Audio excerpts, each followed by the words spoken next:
Hey guys, in this video, I'll be reviewing the 2001 Mr. Olympia, where many believe Jay Cutler should have won his first Mr. Olympia title. I'll be reviewing each pose to really see if Jay was robbed or if Ronnie rightfully won the title. Now, before the video starts, if you want to see content just like this, please consider liking and subscribing as it helps grow my channel.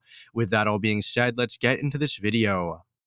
The front relaxed pose reveals the real appeal of Jay Cutler, as he had extremely good aesthetics from the front.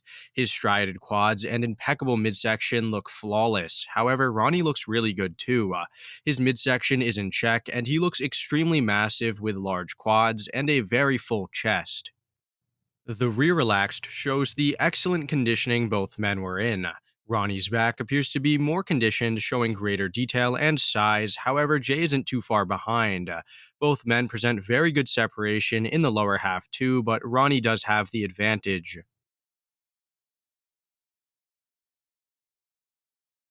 The front double biceps pose is somewhat of an apples and oranges type of shot. Jay has the amazing aforementioned aesthetics with large striated quads, a perfect midsection, and great flaring lats, while Ronnie has huge arms, equally as good quads, and great lats as well. Ronnie does lose in the midsection, while Jay loses through the arms, so apart from those areas, I'd say they look pretty even. This up close shot reveals the separation advantage that Ronnie had in the arms, but it also exposes his rather unesthetic midsection. Jay practically looks perfect here, guys, featuring no visible weak points other than his arm separation.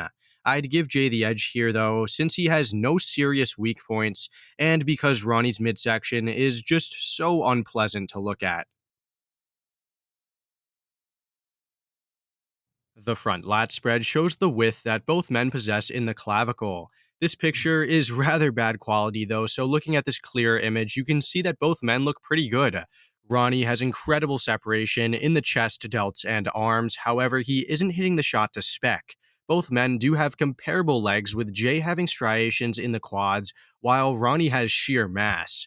Although Jay isn't as conditioned upstairs, he looks a lot more comfortable in this pose and does fill it out a little bit better through the lats. Moreover, his midsection looks so much better than Ronnie's, so I think Jay will take this pose, as he once again looks pretty flawless.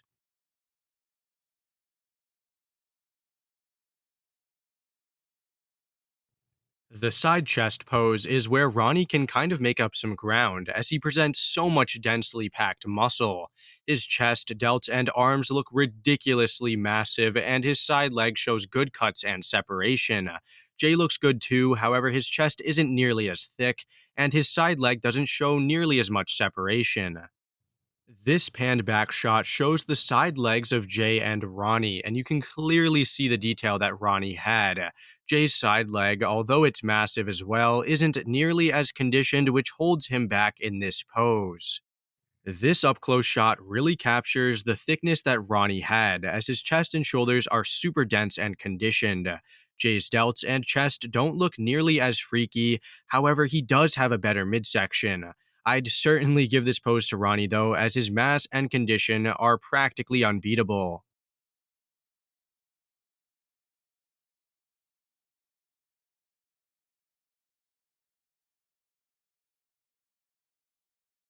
Moving into the first of the two back poses, the rear double, you can clearly see the thickness that Ronnie presented. His back is so muscular, ripped, and wide, and his arms are just freaky.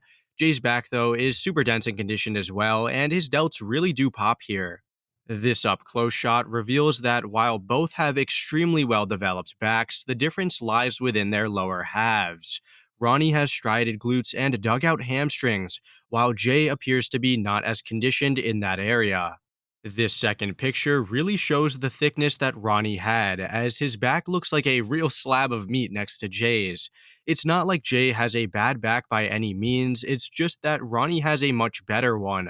Moreover, the condition edge in the lower half seals the deal for this shot, as Ronnie is unmatched in that aspect.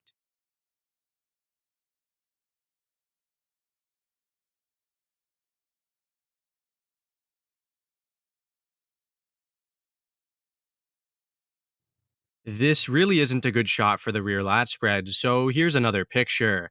Now, before you say anything, I know this picture isn't the rear lat spread, but I wanted to show you all that Jay did bring some phenomenal lower body condition. His hamstrings and glutes look rock solid here. However, you can notice that Ronnie is just so much better in that aspect. Now, here's the actual rear lat spread, and wow, guys, I know I'm not reviewing this one with Lavroni in mind. However, he may be defeating both guys in the back. In all seriousness, though, Ronnie and Jay look to be fighting a pretty close battle. Ronnie clearly is in better condition as his lower half is a no brainer, and his back does show more detail.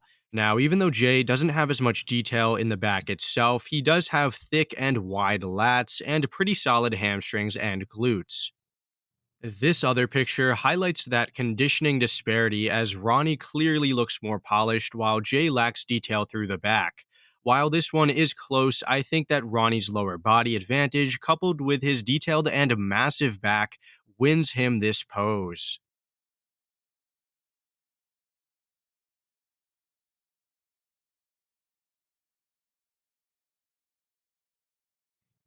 The side tricep actually looks really good for both men.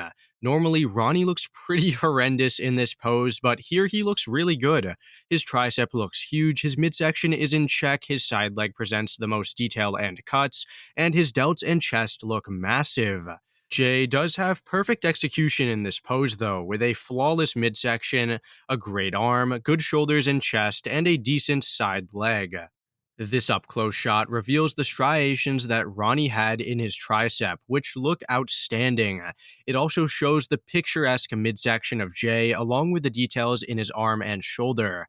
While this version of Ronnie could stand its ground with some other guys in the lineup, Jay's 2001 side tricep looks so perfect. So, although Ronnie does look pretty good, Jay wins this point through excellent posing, a better tricep, and a perfect midsection.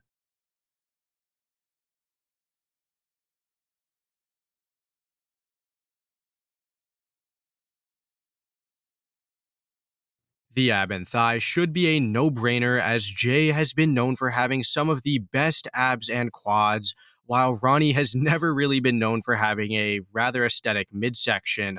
Here you can see clearly the deeply separated abdominal muscles of Jay Cutler, along with his well developed and striated quads.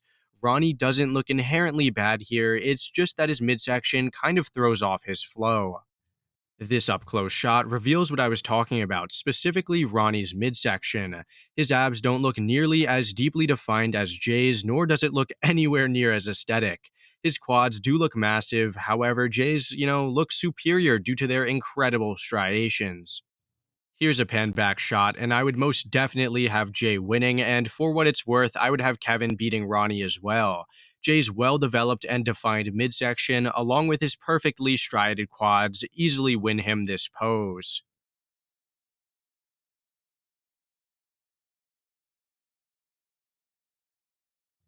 The most muscular is the last pose of this comparison, and wow, guys, both look incredible.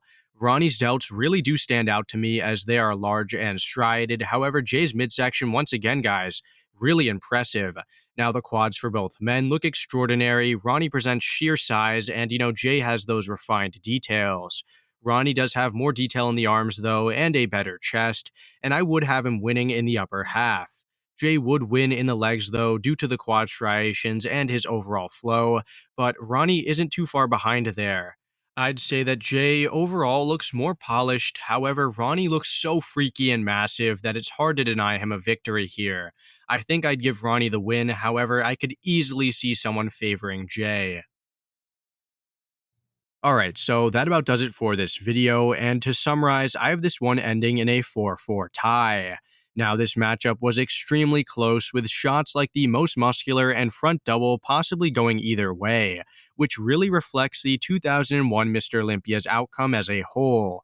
While I don't think that Jay Cutler was robbed here, he could have definitely won the show. Ronnie wasn't necessarily bad though, with his back shots being an utter domination, and his midsection wasn't nearly as terrible as some make it seem. I just think that the show was super, super close and could have really gone either way, depending on what you or a judge prefers. Anyways, though, I hope you all enjoyed this video. Please let me know if there are any other Olympias you want me to cover. And with that, I will see you all in the next one. Thanks for watching.